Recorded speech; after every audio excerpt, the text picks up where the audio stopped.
मंत्री हेबा परे नयगढ़वासी को कृषि मंत्री अरुण साहू रज भेटी आज जिलावासी सुलभ दर में पाइपर विभिन्न प्रकार फ्रेश चिलिका माछ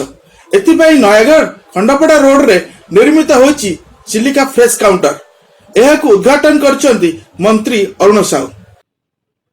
भुवनेश्वर में 3टी जगार चिलिका फ्रेश काउंटर खोल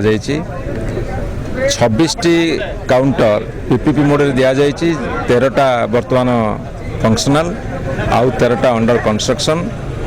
सबु जिला हेडक्वार्टर चिलिका फ्रेश खोलिबार योजना अच्छी लोकों को फ्रेश माछ सुलभ दर में जोगेदेवा होची लक्ष्य।